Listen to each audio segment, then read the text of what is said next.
మాకు చెప్పిన ఇదైతే ట్రాఫిక్ పోలీసు వాళ్ళు ఇబ్బంది లేకుండా అమ్ముకోండి, ఇబ్బంది లేకుండా అమ్ముకుంటే వాళ్ళు కూడా మా జోలికి రాదు, వాళ్ళు కూడా మా జోలికి రాదు. అది వాస్తవం, ఎందుకంటే వాస్తవాన్ని ఒప్పుకోవాలి.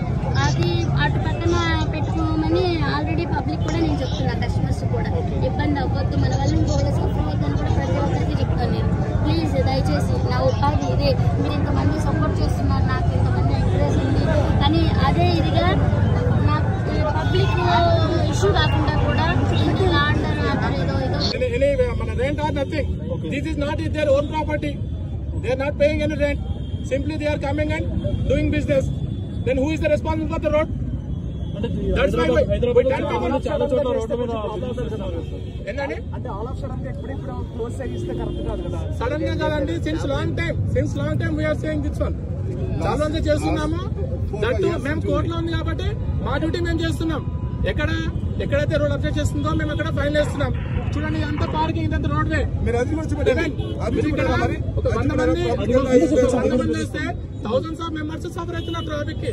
మీరు చూడండి, యూ కెన్ సీ ఇక్కడ జామ్ అవుతుందండి. ఇదంతా కేబిట్ మొత్తం జామ్ అవుతుంది.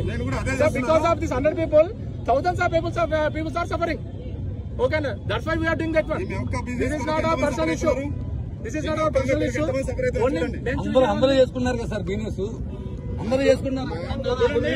ఎక్కడైతే డిస్టర్బెన్స్ లేదో అక్కడ మాత్రమే మేము స్ట్రిక్ట్ గా ఫాలో అవుతాం. హ్యూమానిటీ గ్రౌండ్స్ లో సపోజ్ ఒక చిన్న బడ్డీ పెట్టుకున్నాడు, ఏ ట్రాఫిక్ లేదు, ఎలాంటి ఇబ్బంది లేదు, అప్పుడు మేము కొద్ది హ్యూమానిటీ గ్రౌండ్స్ లో అంతే. అది కూడా లీగల్ కాదు.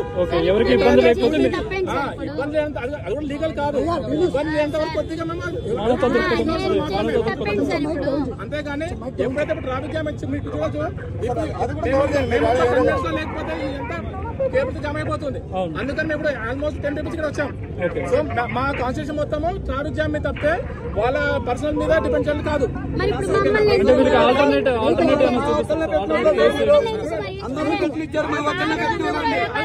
కూడా లేదు నాకు.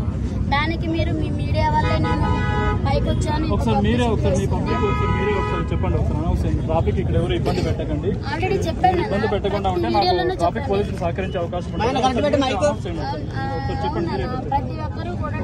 ఇప్పుడు కూడా మనం రోడ్డు మీద ఉన్నాం, ఒకసారి సైడ్కి వెళ్దాం రండి. ట్రాఫిక్ ఇబ్బంది అవుతుంది, సైడ్కి వెళ్దాం.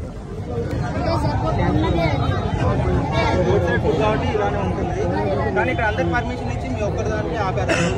అవును, ఇవాళ అందరూ తిప్పుకున్నారు. అది కూడా చూడండి, షూట్ చేయండి. అందరూ అమ్ముకుంటున్నారు, మా ఒక్క బండి ఆపారు.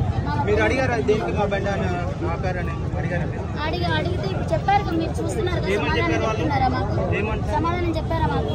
మీరే కాబట్టి మీరు అడిగితే కొంచెం ఇంగ్లీష్ లో మాట్లాడారు. ఇంగ్లీష్ నాకు రాదు, ఏం మాట్లాడారో నాకు తెలియదు, సరిగ్గా అర్థం కాలేదు.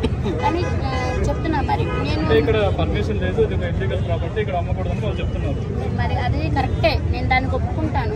నేను అందుకే నా పబ్లిక్ నేను అదే చెప్తాను, నా కస్టమర్స్. మీరేంటంటే మీ దగ్గరకు వచ్చే కస్టమర్స్ కి మీరే పార్కింగ్ చూపించాలని కూడా వాళ్ళు చెప్తున్నారు. అను పార్కింగ్ అంటే ఎక్కడ చూపిస్తాం నాన్న? నేను అదే చెప్తాను.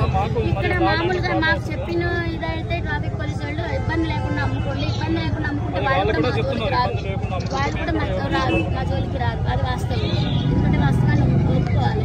అది అటు పక్కన పెట్టుకోమని ఆల్రెడీ పబ్లిక్ కూడా నేను చెప్తున్నా, కస్టమర్స్ కూడా ఇబ్బంది అవ్వద్దు, మన వల్ల ఇంకోళ్ళు సఫర్ అవ్వద్దని కూడా ప్రతి ఒక్కరికి చెప్తాను నేను.